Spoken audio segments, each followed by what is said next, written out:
80 million euros? Oh my god! That's the same as 50 million bottles of soju.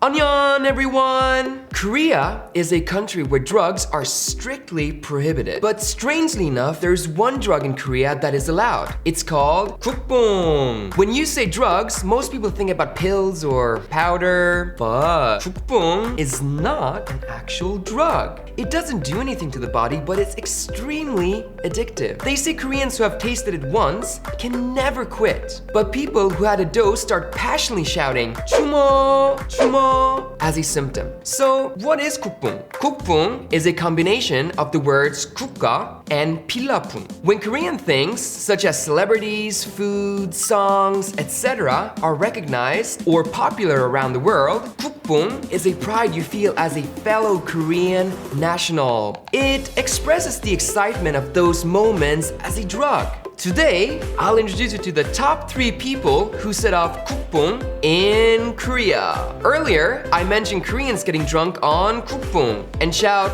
"Joon-ho," right? Joon-ho is what the aunt who owns a traditional Korean bar is called. If you're drunk on Gukppong, you're having so much fun that you can't help drinking more and call out for the Joon-ho. While imagining Koreans chanting Joon-ho, let's start today's ranking. No filter K ranking chart. Top 3 people who got drunk on Gukppong. Number 3, HeungMin. He overcame the physical disadvantage of being an Asian, and in one of the best leagues in the world, the English Premier League, he's playing a leading role in Tottenham Hotspur, one of the most prestigious clubs in the world. Because he's praised as being the ace of the team, Koreans can't help to be proud. HeungMin's net worth is currently valued to be about 80 million euros. If you think about 80 million euros, oh my god, that's the same as 50 million bottles of soju. HeungMin is ranked 36th in the world and 22nd in the 2019 Balloon d'Or Awards. Moreover, he was named Asian Player of the Year for the 3rd time in the row. Well, these figures speak for themselves. HeungMin is also famous for being the #1 person who makes Koreans happy on their way to work. Sun's games take place at the middle of the night by Korean local time, so not everyone can watch them live. Instead, they watch the highlights of Sun's performances on their way to the work next morning. If in the subway in the morning, you see someone clapping or making the sound while watching their phone, you don't need to call the police. Know that they must have caught Gukppong and leave them be. Or carefully approach them and whisper in their ear, "Joon-ho?" If we really get to this point, wouldn't the universe be revolving around HeungMin?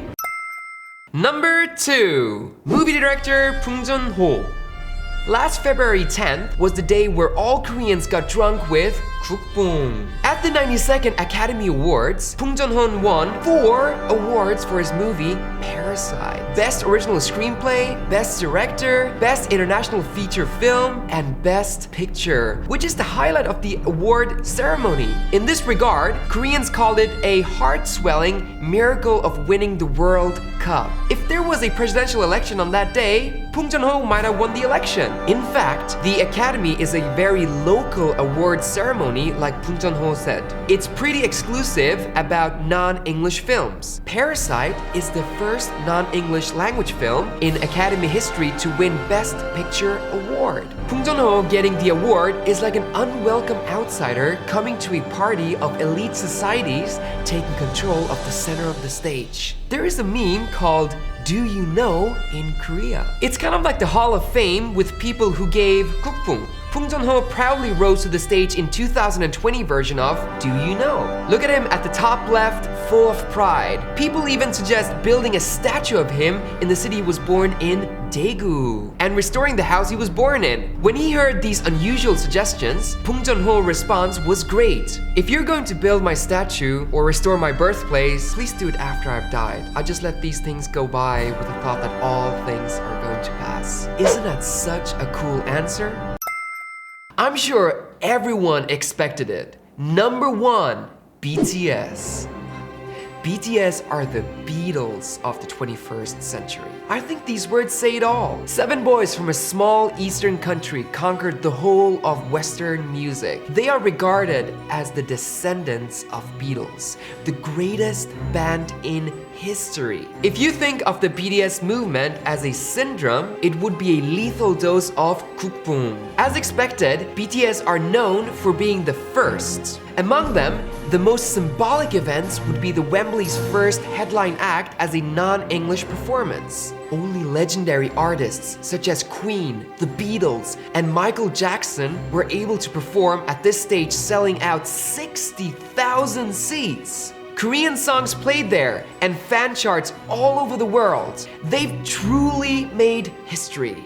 BTS didn't explode from the beginning. When BTS first came out, there were harsh comments like they're a ripoff of Big Bang and they're like a North Korean group. Everyone expected them to fail. Back then, people didn't know that they would become the descendants of the Beatles. In response to the BTS performance, ARMY fans have spammed the recently released 4th official album, Map of the Soul 7, across music streaming sites in just 4 days to achieve ranks 1 to 14. So, you had to scroll down a lot to listen to the other songs. Yes, this is the proof of how amazingly addictive the drug Gukppong is. While all the Korean adults men are obliged to serve in the military, BTS has contributed a lot to promoting national prestige. So, of course, you can't help to feel the Gukppong for them. Let us all give BTS respect by giving a salute.